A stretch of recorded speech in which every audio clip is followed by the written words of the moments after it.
The king of the Frug, the Watusi, the Jerk. Here is Mr. Phil Spector.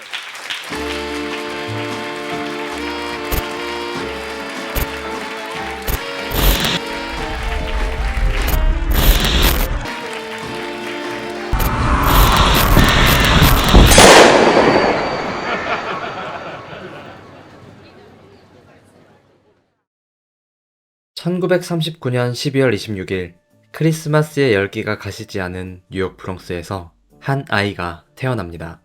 아이의 이름은 필 스펙터입니다. 러시아에서 건너온 이민 1세대였던 그의 부모님은 지독한 가난 속에서도 아메리칸 드림을 꿈꿨습니다. 아버지는 가족을 위해 철강 공장에서 쇳가루를 마시며 일했고 어머니는 홀로 아이를 돌보며 겨우겨우 살아갔죠. 그러던 어느 날 이들에게 예고 없는 어둠이 들이닥치는데요.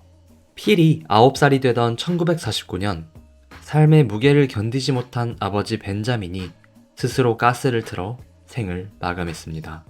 To know him is to love him. 필의 어머니는 남편의 묘비에 이렇게 적었는데요. 그를 알았던 사람이라면 누구나 그를 사랑할 수밖에 없었다 하고 필의 아버지를 기렸습니다. 아버지는 세상을 떠났지만 어찌되었건 남은 가족들의 삶은 계속되어야 했습니다. 1953년 어머니는 필과 그의 누나를 데리고 LA로 이사하게 되고 필은 페어팍스 하이스쿨에 진학하게 됩니다. 이 페어팍스 고등학교는 유명한 락스타를 많이 배출한 곳이기도 한데요. 그 유명한 레드 핫 칠리 페퍼스의 멤버들과 건즈 앤 로지스의 슬래시가 대표적입니다. 아무튼 필 스펙터는 이곳에서 생활을 잘 할 수 있었을까요? 그는 왜소한 체격 때문인지 스포츠 활동을 제대로 하지 못했고 거기에 불우한 가정사에서 형성된 성격이 겹쳐서 사교 중심의 고교 문화에 겉도는 학생이었습니다. 하지만 그에게도 한 가지 재능이 있었으니 그것이 바로 음악이었습니다.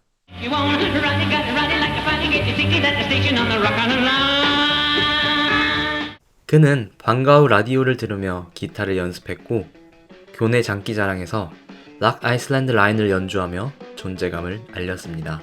이후 1958년 고교 졸업반 시절 마샬, 하비, 아네트, 샌디라는 4명의 친구와 함께 The Teddy Bears라는 밴드를 결성합니다. 이때 필 스펙터는 몇 가지 곡을 쓰게 되는데요. 그 중 하나의 타이틀이 바로 To know him is to love him 이었습니다.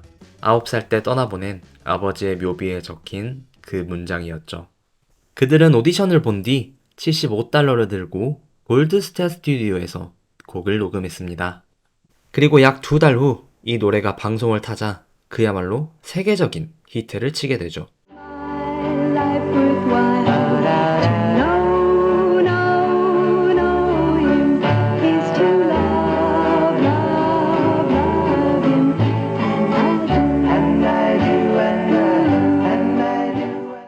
(1958년 12월 1일) 빌보드 1위에 올랐고 그해 말까지 100만 장 이상의 판매를 올렸습니다. 그렇게 18살이라는 어린 나이의 스펙터는 불우한 가정사와 학창시절을 음악으로 이겨낸 후 전국에서 가장 많이 팔린 음반을 직접 쓰고 편곡하고 연주하고 노래하고 프로듀싱까지 해낸 미친 천재성으로 이름을 날리게 됩니다. 다만 아쉽게도 이후 몇 개의 싱글과 앨범을 추가로 발매했음에도 높은 판매량을 기록하지 못하고 더 테디 베어스는 해체의 길을 밟게 됩니다.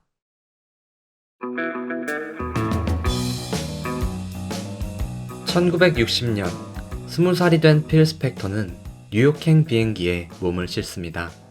테디 베어스 녹음 당시 트레이 레코즈 소유주 레스터 실은 필의 재능을 일찍이 알아보았는데요. 그가 필을 더 성장시키고자 당시 잘 나가던 프로듀서 콤비에게 한번 키워보라고 추천한 것이었죠. 그렇게 필은 LA에서 뉴욕으로 날아갔고 본격적인 음악 교육을 받기 시작합니다. 뛰어난 재능과 훌륭한 교육이 만난 결과일까요? 약 1년 뒤 1961년 초 벤 이킹의 스페니쉬 할렘의 공동 작곡자로 참여하였고 그는 능력을 증명했습니다. 그리고 몇 개월 뒤 몇 번의 프로듀싱 경험을 더 쌓은 뒤 필은 LA로 다시 돌아오게 됩니다. 그리고 레스터와 자신의 이름을 따 필레스 레코드를 설립하는데요. 이로써 본격적인 필 스펙터만의 프로듀싱 공간이 마련된 것입니다. 그렇게 1961년부터 1965년까지 그는 여러 아티스트들과 작업을 이어갔고 He's a Level, You Lost That Loving Feeling 등 여러 히트곡을 배출하며 황금빛 길을 걸어가기 시작합니다. 여기서 잠시 이때쯤 월 오브 사운드라는 그만의 음악적인 특성이 완전 확립되게 되는데요. 월 오브 사운드란 일반적인 락밴드 구성에 목관악기, 금관악기, 현악기 등을 추가하고 큰 음량으로 에코 체인버를 통해 녹음을 진행하며 굉장히 웅장한 느낌을 주는 녹음 방식이라고 보면 되겠습니다.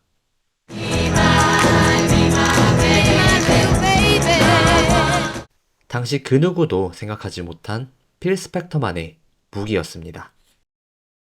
다시 이야기로 돌아와서 1966년 26세의 필 스펙터는 당시 R&B의 거물이었던 아이크 앤 터너와 협업을 하게 됩니다. 이때 필 스펙터의 괴팍한 성격이 드러나는 사건이 있는데요. 듀오인 아이크와 티나 터너 중 티나만을 데리고 녹음을 하고 싶었던 그는 아이크에게 $20,000를 지불하여 아이크가 녹음실에 들어오지 못하는 조건으로 계약을 맺었습니다. 그리고 티나 터너가 녹음실에서 쓰러질 때까지 미친 듯이 녹음을 반복했죠. 그렇게 나온 결과물이 바로 River Deep Mountain High라는 곡인데요. 그렇게 힘을 주어 녹음한 과정에 비해 성과는 영 필 스펙터 마음에 들지 않았습니다.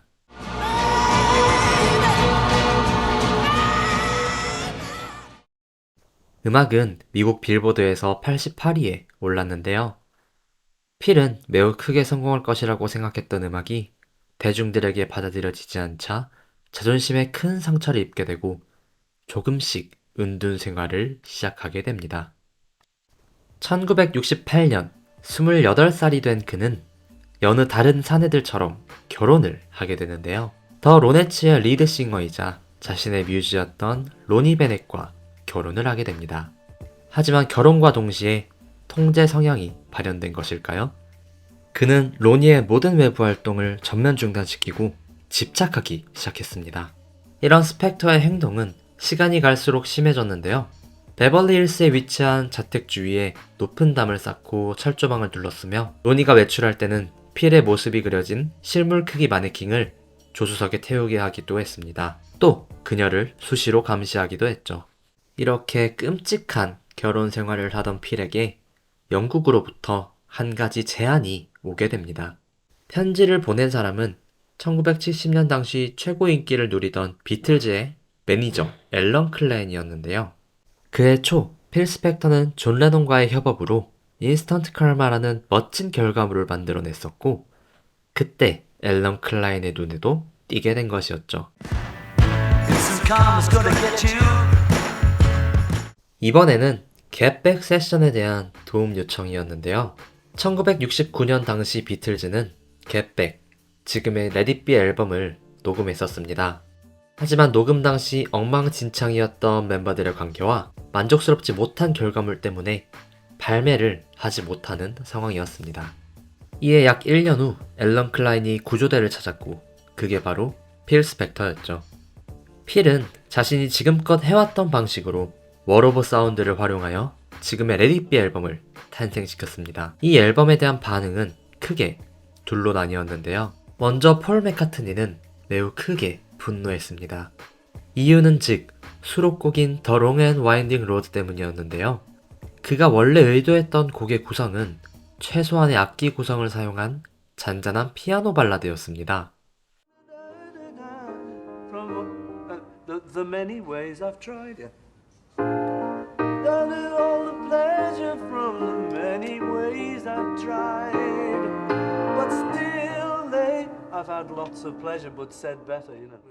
하지만 아시다시피 필 스펙터가 입힌 월 오브 사운드는 그에 완전히 반대되는 것이었죠. The long and winding road. 실제로 그해 4월 폴 맥카트니가 앨런 클라인에게 보낸 편지도 있었습니다. 폴은 자신의 곡을 마음대로 수정하지 말라는 항변을 했지만 결국 받아들여지지 않았고 한 달 후 앨범은 그대로 발매가 되었습니다. 그리고 곡의 의도와 상관없이 The Long and Winding Road는 미국 차트 1위에 오르게 되었죠. 이 사건은 폴의 밤 깊이 남았는지 약 30년 뒤에 Let It Be Naked라는 이름으로 다시 발매하여 폴의 원래 의도대로 만들어진 The Long and Winding Road도 들어볼 수 있게 되었습니다. The long and winding road that leads. 아무튼 이렇게 분노한 폴과는 반대로 존과 조지는 그 결과물에 환호했는데요. 그 증거로 이후 존과 조지의 앨범 작업에 필 스펙터가 참여하게 됩니다. 조지의 All Things Must Pass와 존 레논의 Plastic Ono Band, 그리고 다른 여러 앨범과 곡들에 참여하며 많은 히트곡들을 뽑아냈습니다. I really wanna know you. 이렇게 비틀즈 멤버들과의 협업은 계속 이어졌지만 그의 정신적인 문제 또한 계속 드러났는데요. 1972년 그의 아내 로니가 집을 나가는 사건이 발생하게 됩니다. 필 스펙터는 자택 지하에 금색관을 설치해두고 만약 자신을 떠난다면 너를 죽여서 이 관에 넣고 영원히 내 곁에 두겠다 라는 끔찍한 말을 합니다. 결혼 이후 지속되는 병적인 통제에 결국 견딜 수 없었던 로니는 자택 탈출을 시도했는데요. 필이 신발을 모두 숨겨두어서 맨발로 뛰어나가 겨우 벗어났다고 합니다. 당연하게도 이후 이혼 절차를 밟게 되었고요. 또 이러한 사건도 있습니다. 1973년 33세가 된 필은 존 레논의 앨범인 락앤롤 작업에 참여했는데요. 이때 술과 약물에 찌든 상태의 필 스펙터가 녹음 도중 천장을 향해 권총을 쏘고 녹음 테이프를 가지고 잠적하는 등의 행태를 보여주기도 했습니다. 필 스펙터는 점점 더 많은 미친 짓을 했고 점점 더 은둔 생활에 빠져들게 됩니다.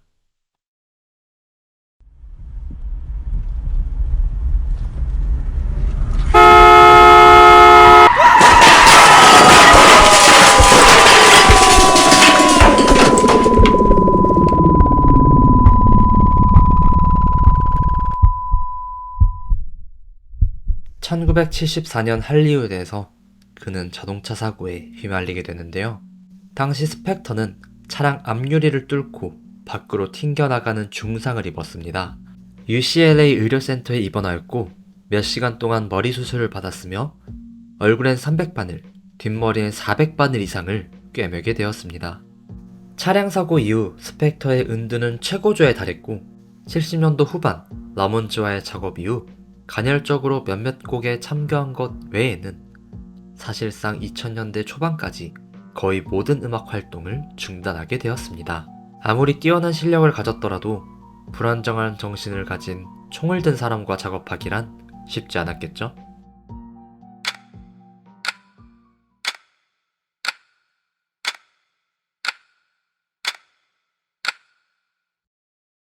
그리고 2003년 필 스펙터가 63세의 노인이 되었을 때 큰 사건이 발생하게 됩니다.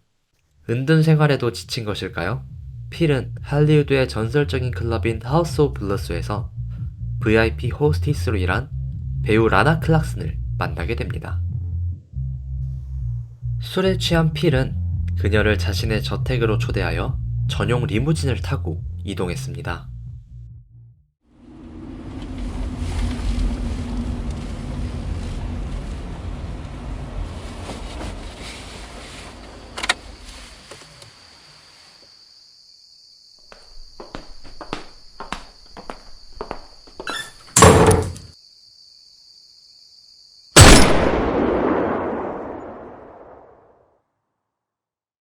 자택 도착 후 얼마 지나지 않은 새벽 5시경 밖에서 대기하던 운전기사는 집안에서 울리는 한 발의 총성을 듣게 되는데요.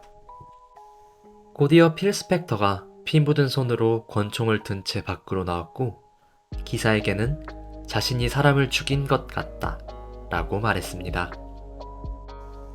집안에는 라나 클락슨이 입안에 총상을 입은 채 사망해 있었었죠. 사건 이후 필은 재판을 치르게 되었고 그간 쌓아온 돈으로 호화 변호인단을 꾸려 자신을 변호했습니다. Dr. Michael Baden's ultimate opinion in this case and the reason that they put him on the witness stand. But from watching that part of the testimony, that's not what I remember. I remember the image of Phil Spector standing up in the courtroom like this. Oh my God. I am shocked that it was the defense that asked him to do that. There they are. They're putting a gun right in his, well, it's not a gun, it's his fingers, but my goodness.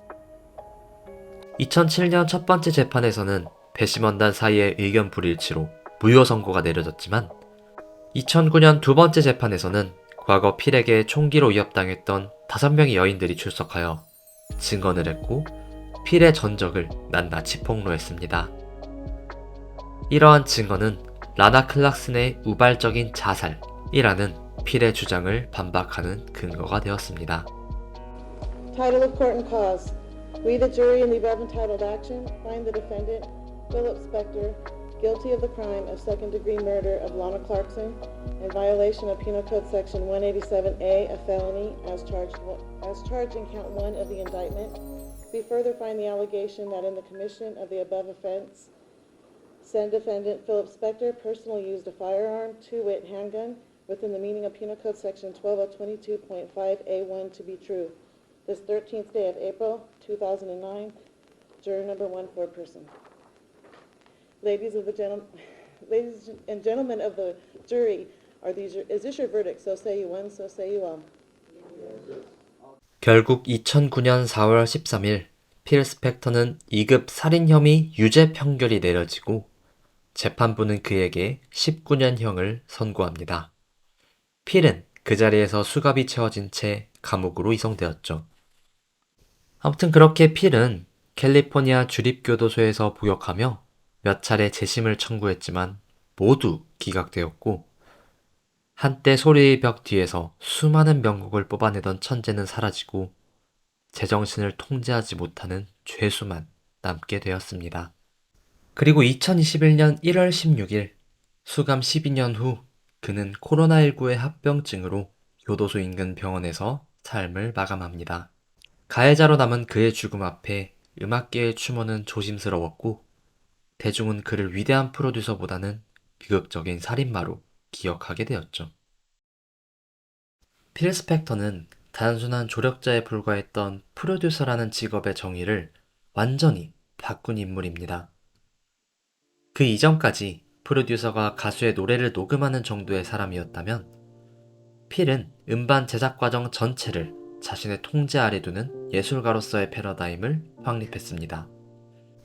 그는 박리담의식으로 수많은 앨범을 쏟아내는 대신 단 몇 개의 싱글에 모든 자원을 쏟아부어 반드시 히트시키는 전략을 취했습니다. 또 곡 하나를 완벽하게 만들려는 그의 강박이 마치 지금 싱글 위주의 음악을 내는 문화를 미리 예상한 것처럼 보이기도 합니다. 그리고 앞서 여러 번 언급한 월 오브 사운드는 당시에도 수많은 명곡을 만드는 필 스펙터만의 능력이기도 했는데요. 후대 아티스트들에게 영감의 원천이 되기도 했습니다. 그 유명한 비치보이스의 브라이언 월스는 그의 음악을 넘어서기 위해 평생을 바쳤고 브루스 스프링스틴이 필의 웅장함에 영향을 받기도 했습니다. 또 90년대 슈게이징 장르의 노이즈층 역시 필이 쌓아올린 소리의 벽에서 뻗어나온 가지이기도 합니다. 고등학교 시절 아버지의 묘비명에서 따온 음악으로 전국을 제패했던 천재소년. 뛰어난 음악적 재능과는 달리 암울했던 유년기 시절이 만들어낸 그의 통제병은 스튜디오에서 그리고 가정에서 집착과 광기의 형태로 드러났고 결국 그가 젊은 시절 쌓은 음악적 커리어는 끔찍한 범죄에 가려져 빛을 잃고 말았습니다. 그의 음악은 아름다웠지만 그의 사생활은 끔찍했습니다. 좋은 음악이 반드시 좋은 사람에게서 나오는 것은 아니지만 음악을 만드는 사람 그 자체, 예술가 자신 또한 예술에 포함이 되어야 한다고 본다면 앞으로 그의 작품을 아름답다라고 표현하기는 힘들지도 모른다는 생각이 들었습니다. 현대에도 많은 아티스트들이 사생활과 연루되어 논란을 빚어내기도 합니다. 그러한 아티스트들을 비난하고 불매하는 사람이 있는가 하면 아티스트의 음악을 여전히 사랑하고 즐기는 사람이 있기도 하죠. 물론 필 스펙터는 죄의 경중이 조금 과한 면은 있지만 말이죠. 여러분은 이 인물에 대해 어떻게 생각하시나요? 천재 프로듀서이자 악마 같은 살인마 필 스펙터 이야기는 여기서 마무리됩니다. 이상 론리아츠였습니다. 시청해주셔서 감사합니다.